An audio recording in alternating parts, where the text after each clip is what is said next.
Bonjour à tous, je suis Adeline, femme, entrepreneur et passionnée par la santé et le bien-être féminin. Ma philosophie, le savoir, c'est le pouvoir. Et quoi de plus puissant que de connaître son propre corps, comprendre son fonctionnement et maîtriser les réflexes préventifs à adopter pour véritablement prendre le contrôle de sa santé et de son bien-être en tant que femme. C'est au travers de discussions franches avec d'autres femmes, amis, proches ou encore collègues, mais également avec des professionnels de santé que j'ai pensé pourquoi ne pas partager ces situations, ces découvertes et autres pépites de la vraie vie avec vous toutes et tous. Bienvenue sur Naviguer sa féminité, le podcast où nous allons partager connaissances, informations et expériences pour que nous puissions toutes prendre le contrôle de notre santé et de notre bien-être tout au long de nos vies de femmes. Alors, c'est parti!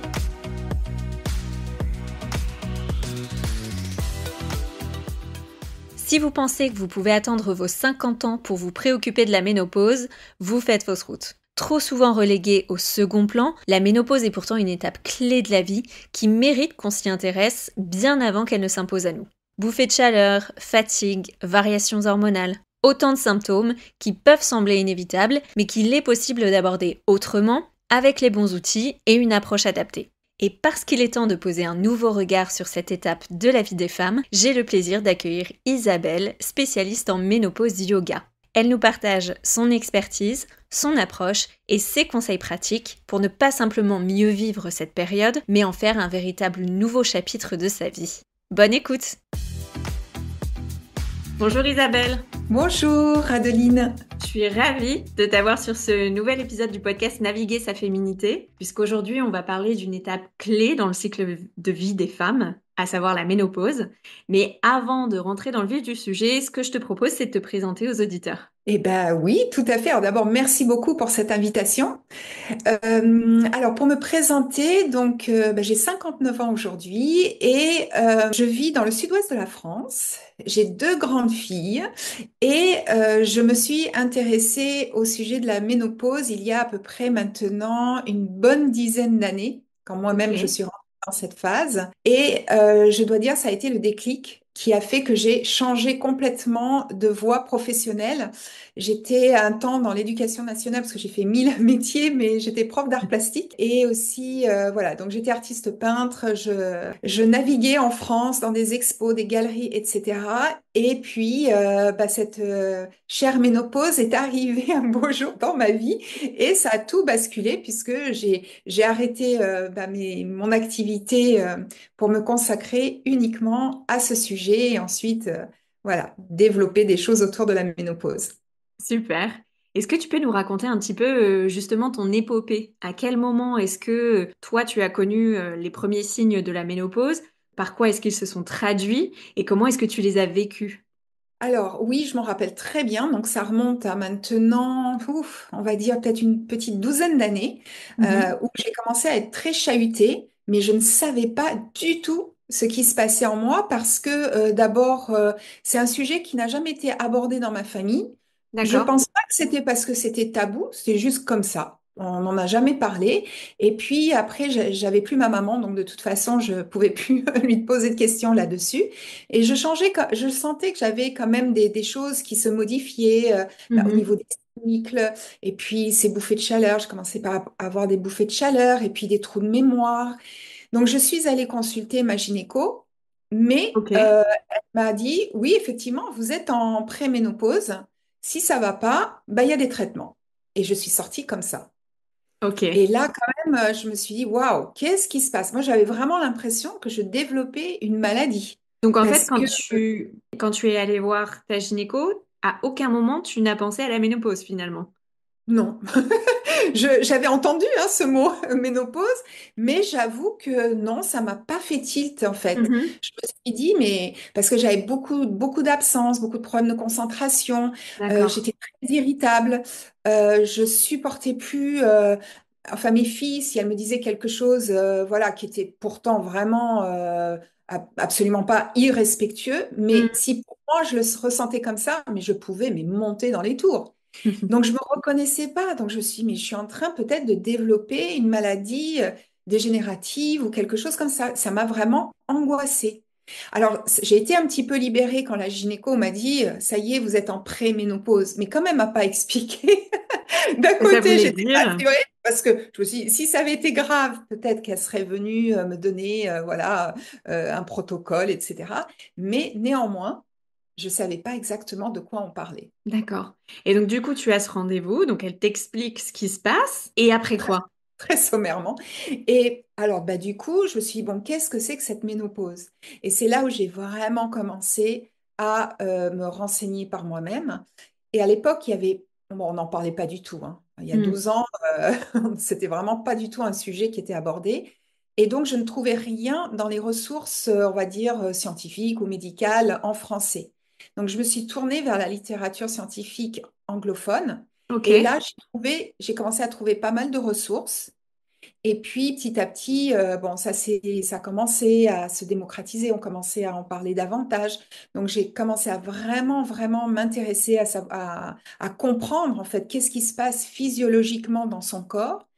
Et je pense que quand on comprend, bah, déjà, ça enlève un poids énorme, parce que j'ai bien compris que c'était pas une maladie, que c'était un Hmm. processus physiologique normal dans la vie d'une femme. Donc, du coup, j'étais très rassurée et je me suis prise au jeu, ça m'a énormément intéressée. Et puis, à partir de là, bah, voilà, là, j'ai commencé à faire des formations vraiment spécifiques sur la ménopause, le yoga pour la ménopause, etc. Alors peut-être avant de rentrer dans le détail des solutions, est-ce que tu peux nous parler un petit peu justement de tous les chamboulements que le corps et l'esprit subit en période de périménopause et de ménopause? Oui, alors tout d'abord, je rassure parce que certaines femmes ne le sentent même pas passer, hein. Il y en a, elles passent au Ouais. travers de tout, ou alors elles ont, j'ai une amie, elle a bon, une bouffée de chaleur tous les 3 mois et ça s'arrête là. Mais là, je parle vraiment pour celles qui sont lourdement impactées. Moi, Mhm. vraiment, j'ai eu énormément de symptômes et encore une fois, je ne savais pas que c'était lié à la ménopause au début. Donc, on a tous les symptômes physiques, hein, que ça va, comme je disais, des bouffées de chaleur, les sueurs nocturnes. Il y a des choses dont on connaît moins.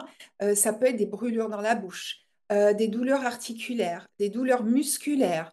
On se lève le matin, on se dit waouh, là c'est un peu difficile. Là, pourquoi j'ai mal ci, pourquoi j'ai mal là? Donc, on peut avoir des douleurs un petit peu diffus. On peut avoir de l'anxiété, du Mhm. stress. On peut aussi, bah oui, on peut avoir une prise de poids. Bon, ça, c'est déjà, on peut l'expliquer par un mécanisme physiologique.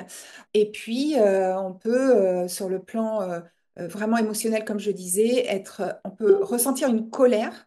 Certaines femmes ressentent vraiment une colère. Elles savent pas pourquoi, elles savent pas le décrire, de l'irritabilité, comme je disais. Moi, Mhm. vraiment, même mon mari, hein, je ne le supportais plus à cette époque-là. Voilà, donc il y a ce genre de choses. Et puis une espèce de tristesse, de nostalgie qu'on peut ressentir. Alors, parce que aussi, il faut savoir que bah, la ménopause, ça veut dire aussi aller vers le vieillissement. Ouais. Et ça, voilà, on n'y coupe pas. Et dans nos sociétés occidentales, ben, il n'y a pas de place pour le vieillissement. Et Mhm. surtout pour la femme qui vieillit. Là aussi, contrairement à des pays comme des pays asiatiques, où la femme à la ménopause, sa compagnie va être recherchée parce qu'elle devient une femme sage. Elle n'est pas forcément mise au rebut. Donc, il y a tout ça. On est quand même, pour une femme, je trouve que c'est compliqué. Et on le voit très bien, hein, par exemple, toutes celles qui ont des métiers d'image, les actrices, les Ouais. chanteuses, etc. Bon, on critique parce qu'elles se font retoucher le visage, mais en même temps, je le comprends, puisque c'est la société qui nous impose d'être toujours belle, jeune, et ce qui signifie derrière féconde, parce Ouais. que c'est très relié dans nos inconscients, en fait, collectifs.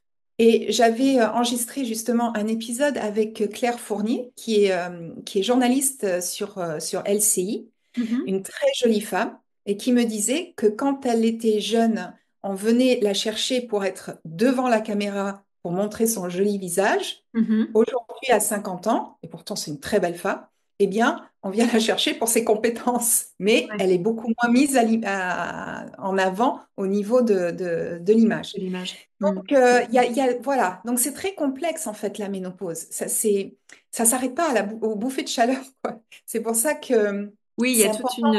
toute une signification et toute culture, on va dire, autour de la perception de la ménopause, etc., qui pèse finalement aussi lourd sur la manière dont les femmes peuvent vivre aussi cette étape de leur vie.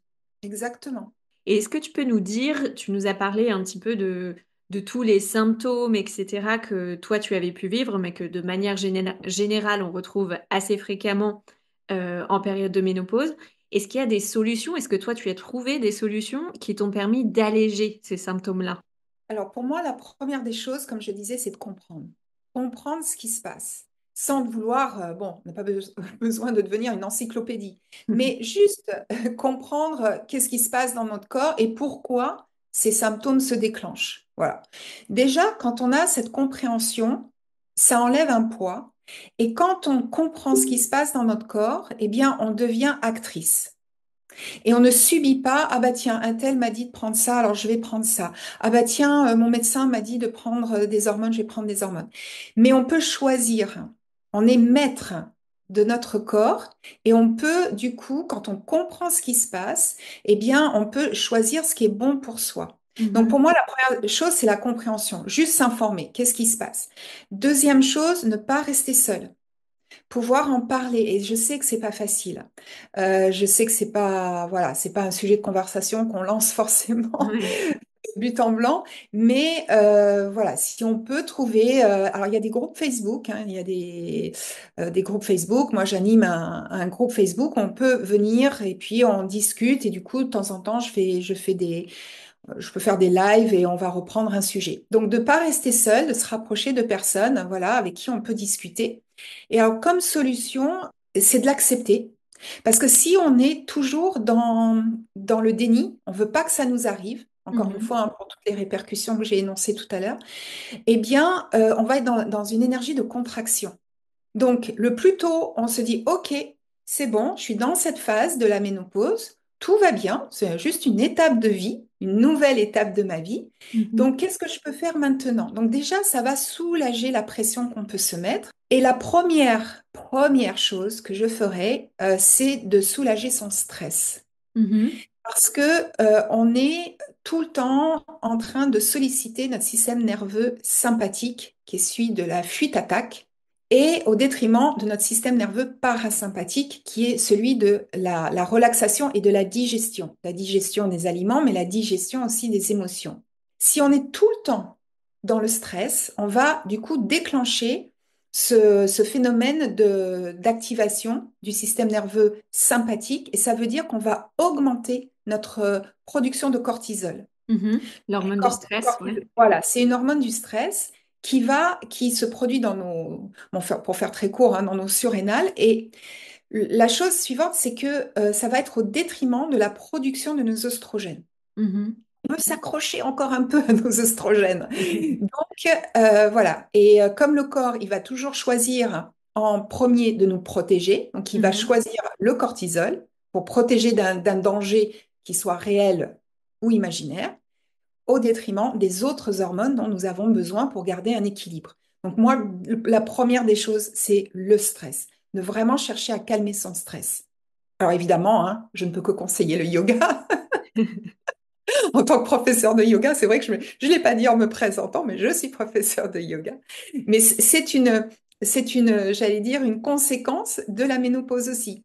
Parce que je pratique depuis plus de 20 ans, mais c'est à ce moment-là que j'ai dit que j'ai complètement changé de vie et que je me suis vraiment lancée en tant que professeur de yoga et spécialisée du coup dans la ménopause.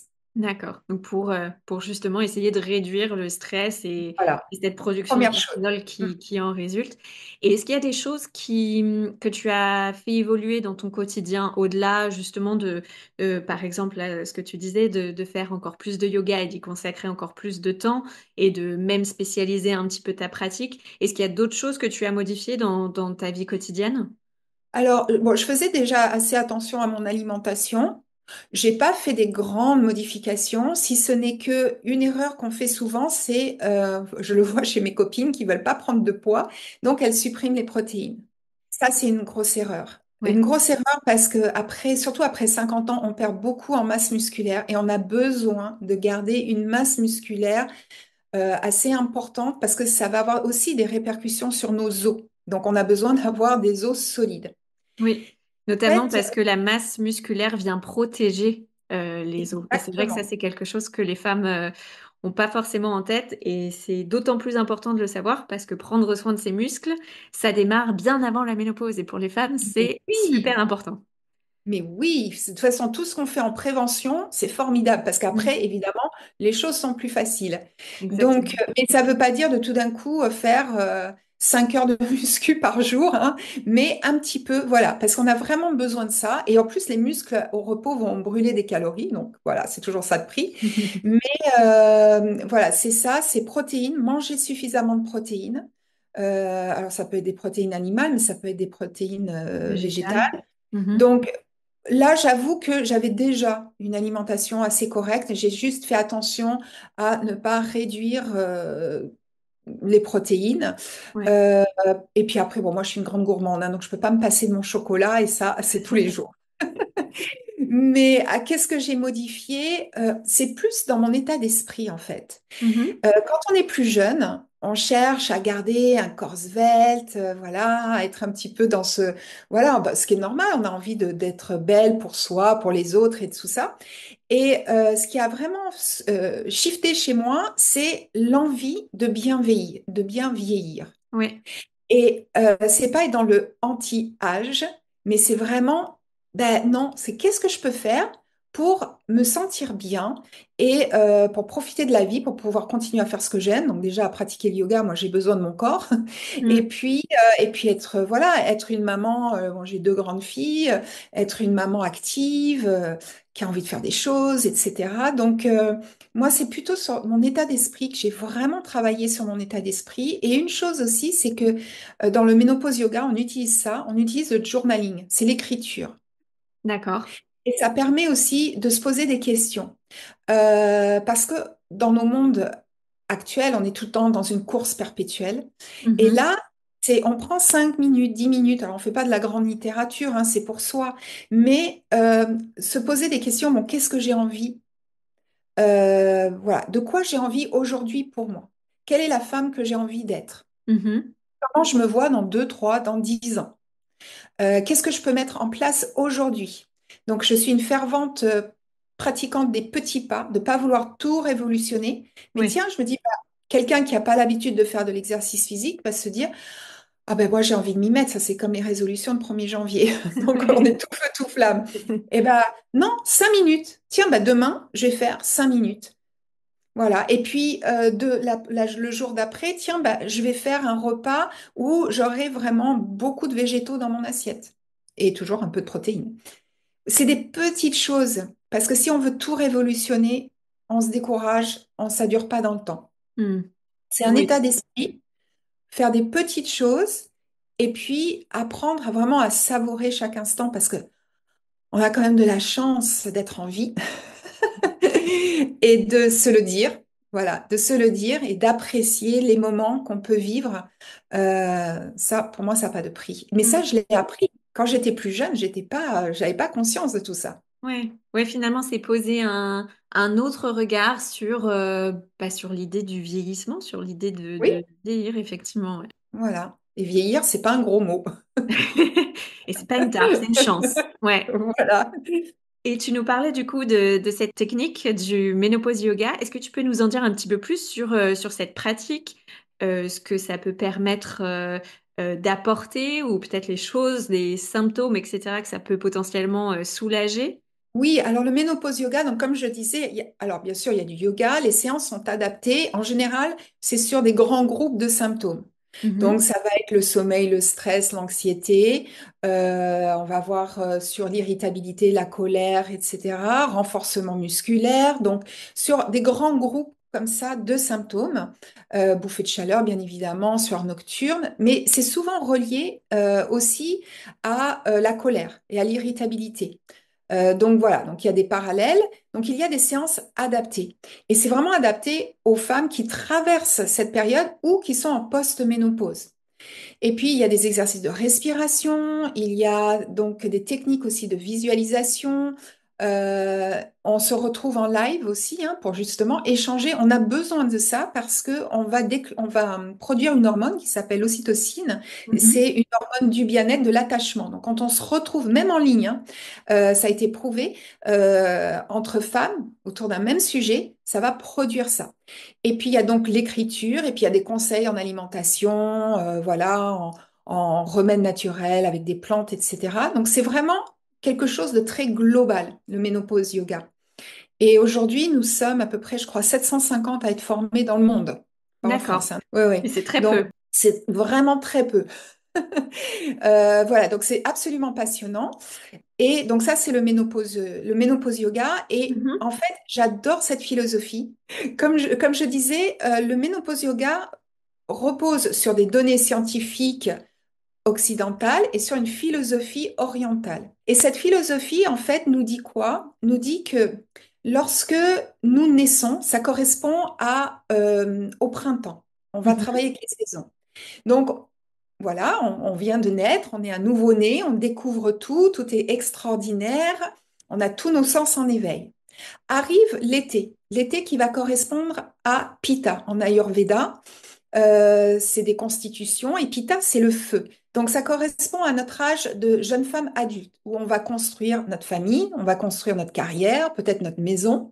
Donc on est vraiment dans une énergie hein, entre 20 et 30 ans, vraiment de feu, quoi. On y Mhm. va. Et puis ensuite, on a l'automne. L'automne, ça va, voilà, c'est un peu la préménopause où on va commencer, comme les arbres qui perdent leurs feuilles, on va commencer à se débarrasser des choses qui nous servent plus. Voilà, on n'a pas besoin d'être toujours parfaite, voilà, ce dont on parlait tout à l'heure, de cette Ouais. beauté parfaite, etc. Puis arrive l'hiver qui n'est absolument pas triste. L'hiver, C'est c'est bien une de le période. préciser. Oui, oui, oui, parce que on va se dire, oh là là, ça y est, on arrive vers la fin. Non, pas du tout. L'hiver, c'est la ménopause. C'est vraiment ce moment où on prend du temps pour soi, où on va se bichonner, où on va apprendre à se connaître, où on va justement se poser ces fameuses questions. Qu'est-ce que j'ai envie de faire? Comment j'ai envie d'être, etc. Qu'est-ce que Ouais. j'enlève? Qu'est-ce que je garde? Bref. Et puis arrive à nouveau le printemps, et c'est ce qu'on appelle le fameux deuxième printemps. On Ok. entend cette expression, on la voit parfois passer dans les réseaux sociaux, mais on ne sait pas vraiment ce que c'est. Mais en fait, c'est l'aboutissement de tout ce cheminement-là. Donc c'est l'atteinte de l'état de sagesse Oui. ultime, du coup, C'est ça. après toutes ces étapes et toutes ces quatre saisons. Et est-ce que tu as, au-delà de l'alimentation, au-delà du ménopause yoga, etc., est-ce que tu as peut-être d'autres solutions qui peuvent aider les femmes à apaiser leurs symptômes lorsqu'elles ont des symptômes très lourds? Est-ce que toi, par exemple, on t'a proposé des solutions peut-être un petit peu plus médicalisées, entre guillemets? Est-ce que ça, c'est une technique, on va dire, pour alléger les symptômes que toi aussi tu recommanderais, par exemple? Alors, moi, personnellement, je n'ai pas suivi de traitement hormonal parce que je ne savais pas que ça existait D'accord. déjà Ok. et qu'on me les a pas proposés. Donc, enfin, ma gynéco avait été très vague là-dessus. Elle m'a juste dit, sachez qu'il y a un traitement qui existe. Mais point. Enfin, rien. Donc je ne savais pas. Je sais qu'il y a eu pas mal voilà, de polémiques autour de ça. Je n'ai pas d'avis tranché. Voilà, je n'ai pas d'avis. Je peux très bien comprendre que quand on a vraiment énormément de symptômes et que ça devient très handicapant dans la vie quotidienne, qu'on se tourne vers ces solutions. Je pense qu'il faut vraiment prendre le temps d'aller voir son médecin, d'en discuter. Alors, il y en a qui disent, oui, mais moi, mon médecin, enfin, il me dit rien, il n'est pas du tout au fait du sujet, il me Hmm. dit ça passera et puis c'est tout. Donc c'est vrai, j'entends, mais ça très très souvent. Alors on peut aussi aller voir des sages-femmes. Il faut savoir que les sages-femmes, on n'y pense pas, mais les Ouais. sages-femmes aussi ont cette compétence et peuvent être à votre écoute. Mais toujours consulter quand même. Moi, je suis vraiment dans cette optique-là d'aller voir un professionnel de santé, peut-être d'en voir plusieurs parce que on entend aussi, oh, ben, il y a qu'à faire ci, il y a qu'à faire ça, mais il faut faire attention parce que parfois des symptômes on peut croire que c'est des symptômes de la ménopause, mais ça peut cacher autre chose. Donc toujours aller voir malgré tout un professionnel. Bon, moi, il se trouve que je ne l'ai pas utilisé, mais encore une fois, je n'ai pas d'avis tranché puisque je ne connais pas. Ouais. Euh, après, c'est comme les compléments alimentaires. À mon époque, les compléments alimentaires, il n'y en avait pas sur la ménopause. Aujourd'hui, il y en a énormément. Oui. Il y en a beaucoup. Alors, qu'est-ce qui marche pas? Comme c'est arrivé quand moi j'étais déjà en post-ménopause, j'avoue que voilà, je sais pas, je peux pas tellement donner de conseils là-dessus, mais là c'est pareil, hein, il faut tester. Il y a des marques qui sont très sérieuses et ne pas hésiter à poser des questions aussi aux fabricants, envoyer un petit message en Ouais. expliquant voilà qu'est-ce que j'ai comme symptômes. Est-ce que alors évidemment, on va se dire oui, c'est des commerçants, ils vont vous dire bah oui, ça c'est bon, mais des fois il y a plusieurs compléments. Donc peut-être demander qu'est-ce qui est le mieux adapté.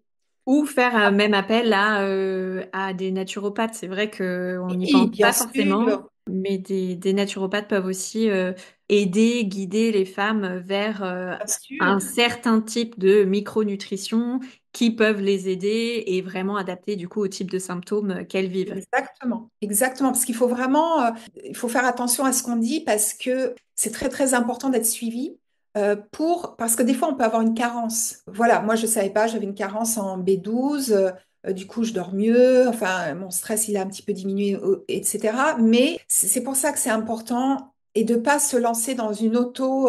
Alors c'est des compléments alimentaires, on n'a pas un risque peut-être énorme, mais Mm. sait-on jamais. Donc, je suis toujours très prudente. Moi, je me dis, il vaut mieux d'abord consulter. Parfois, même les pharmaciens, hein, sont très au courant. Oui, donc effectivement, oui, ce qui est juste important de préciser, c'est qu'il y a des solutions qui existent et qu'il y a des Voilà. personnes qui peuvent aussi aider à trouver Oui, la bonne solution pour soi. Et donc, faut pas hésiter à prendre conseil auprès de professionnels de santé dans ce sens-là. exactement. Mais il y a aussi un petit conseil que je peux donner. C'est que dans mon programme, j'avais établi ce qu'on appelle un tracker. Mhm, Et ça permet, par exemple, alors il faut le faire sur un symptôme, parce que si on en fait sur plusieurs, du coup, on ne sait pas. Mais par exemple, sur les bouffées de chaleur, c'est de noter à quel moment ça arrive. mhm, Ça peut arriver, par exemple, tiens, j'ai bu 2 cafés ce matin, j'ai rien eu, mais j'ai bu le troisième et ça y est, là, j'ai eu une bouffée de chaleur terrible. Ou qu'est-ce qu'on a? C'est pas du tout pour se culpabiliser si on a trop mangé, etc., hein, c'est pas du tout dans cet esprit-là. Mais est-ce que c'est avant de prendre la parole à mon travail? mhm. Là, tout d'un coup, je sens, bah, du coup, c'est le stress qui vient me titiller. Oui. Donc, peut-être travailler sur mon stress. Voilà, donc c'est intéressant mais il faut le faire par symptôme parce que si on en fait sur plusieurs, on ne peut pas du coup savoir qu'est-ce qui peut déclencher. Mais c'est intéressant d'essayer en tout cas de voir qu'est-ce qui déclenche tel symptôme. Et du coup, Isabelle, tu nous disais qu'il y a effectivement eu une évolution entre le moment où toi, tu as connu la ménopause, donc il y a 12 ans, et le fait qu'à l'époque, il y avait très peu de solutions, et qu'aujourd'hui, il y en a beaucoup plus. Tu parlais notamment des compléments alimentaires. Quel regard tu portes aujourd'hui sur l'évolution du sujet au sein de la société? C'est vrai qu'avant, on parlait très très peu de ménopause, c'était extrêmement tabou. Et aujourd'hui, on voit même des célébrités qui prennent la parole sur le sujet, notamment, je pense à Libéry, etc. Donc, quel est ton regard, toi, sur cette évolution? Ah ben alors moi je suis très contente. Je suis très contente de voir ça parce que auparavant j'avais un blog sur le bien-être des femmes. Ça m'a toujours intéressée. Voilà, plus jeune, je travaillais dans un grand groupe à Paris de salles de sport et donc je me suis toujours intéressée en fait. Après j'ai fait énormément de danse, donc le rapport avec le corps, etc. C'est quelque chose qui m'a toujours intéressée. Et donc j'avais un blog bien-être et quand j'ai voulu me spécialiser dans la ménopause, donc il y a maintenant 4-5 ans, mes amis, ma famille me disaient, oh là là, mais qu'est-ce que tu nous fais là? C'est pas du tout glamour, mais tu vas perdre plein de personnes. Et j'ai dit non, non, moi je veux parler de ce sujet. Et d'ailleurs, il y a 2 ans et demi maintenant, j'ai créé le premier podcast francophone sur le sujet, il n'y en avait pas. Mhm. Euh, et depuis, je vois à quel point ça s'est libéré. Donc j'en suis hyper contente parce que, bah voilà, parce que ça va permettre aux femmes de se sentir soutenues, ça va libérer la parole, etc. Et ça va plus être forcément regardé comme quelque chose de vraiment extrêmement négatif. Mm. Et qu'est-ce que tu aimerais peut-être voir évoluer encore plus rapidement sur cette thématique-là de la ménopause? Alors, Eh bien, moi, j'avais été invitée à Bordeaux pour justement un salon du bien-être au travail. Mhm. Et donc, je devais évidemment parler de la ménopause. Et puis, ça s'est très bien passé. Il y avait une quinzaine de femmes qui étaient là. En fait, moi, j'aimerais aujourd'hui pouvoir porter davantage la voix au sein des entreprises. Mhm. Voilà, parce que des fois, il y a des toutes petites choses à mettre en place. Parce que j'ai eu des retours de femmes qui me disaient, oui, mais voilà, alors moi j'ai 50 ans maintenant, on me met au placard. Ouais. On me met au placard. Et puis, certaines, elles ont aussi des symptômes tellement envahissants Mhm. qu'elles sont obligées de prendre des jours de congé ou elles vont demander à travailler un aménagement de leurs horaires ou bien elles vont même quitter leur emploi. Donc, c'est très, très dommage parce qu'on perd, voilà, on perd des ressources incroyables. Et puis, pourquoi pas, oui, avoir peut-être un jour une maison de la ménopause pour que les femmes puissent venir et avoir tous les renseignements dont elles ont besoin avec les professionnels adéquats. Et pourquoi pas, Ouais. ça serait un beau projet. Et puis pour partager leur expérience aussi, parce que c'est toujours Bien plus sûr. facile de traverser une étape de sa vie quand on est aussi avec d'autres personnes qui traversent le même genre d'étapes et avec lesquelles on peut aussi partager ce qui se passe, ce qui change, comment on se sent, etc., etc. On se sent plus comprise. Isabelle, on arrive à la fin de l'épisode. Du coup, je vais clôturer avec une dernière question. Qu'est-ce que tu aimerais dire aux femmes qui hésitent encore aujourd'hui à aborder le sujet de la ménopause ouvertement, que ce soit avec leurs proches ou dans le milieu du travail, comme tu disais, etc., etc. Alors, vraiment, je comprends. Je comprends que ça soit encore aujourd'hui difficile, donc je vais pas du tout jeter la pierre aux femmes qui n'osent pas en parler, ni dire, eh ben, vous n'avez qu'à en parler, et puis voilà. Non, des fois, on peut pas. Voilà, ça sort pas, on n'ose pas, ça dépend chacune de notre environnement. Alors, on peut y aller par petites touches, voilà. Ça peut être au travers de l'humour. Laisser traîner, voilà, un article de journal, un livre ou quelque chose. Subtil. Euh, voilà, quelque chose de peut-être subtil. Alors, pour les mamans, déjà, qui sont dans cette phase, d'en parler à leurs filles. Mhm. Voilà, on parle, maintenant c'est quand même un sujet qui est pas du tout tabou, on va parler à nos enfants des règles, etc., au moment de la grossesse, bah, pour faire en sorte que cette période de vie, ça soit pas quelque chose qu'on va craindre, ou c'est, oh là là, ça va arriver, oh mon Dieu, j'ai peur. Non, donc déjà, en parler de manière tout à fait naturelle. Et après, oui, je comprends que ça soit compliqué, donc se rapprocher, comme je disais, peut-être de groupes Facebook, se rapprocher de personnes, même sur les réseaux, qui parlent de ce sujet, quelqu'un avec qui on se dit, ah tiens, elle a l'air sympa, j'aimerais bien lui poser une question. Il faut savoir oser, mesdames, oser, oser, oser. Moi, j'adore papoter, j'adore échanger sur ce sujet, j'apprends des tas de choses, voilà, sur des parcours de vie. Je trouve ça extrêmement enrichissant. Donc, n'hésitez pas. Si vous voyez qu'il y a une personne qui parle de ce sujet, c'est que ça l'intéresse et vraiment, vous serez bien accueillis pour échanger. Mais il y a encore du travail, parce que sur les réseaux, ça se démocratise, mais il y a encore du travail, j'allais dire, dans la vraie vie. Mhm. Euh, et je le comprends, hein, je le comprends. Moi, je vis en milieu très rural.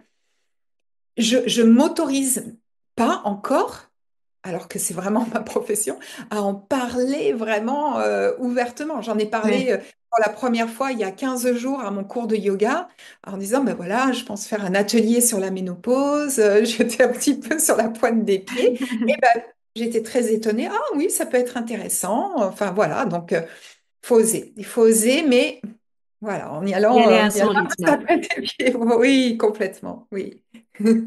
Super, bah merci beaucoup en tout cas Isabelle pour toutes ces petites infos, pour avoir partagé ton expérience à toi avec nous. Par rapport à toutes les ressources que tu as pu citer, je les partagerai du coup en description de l'épisode.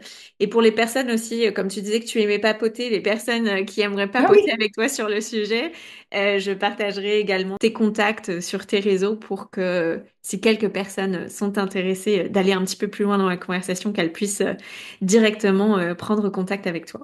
Pas de souci, ce sera avec plaisir. Super, bah, merci beaucoup Isabelle et très belle continuation à toi. Merci Adeline.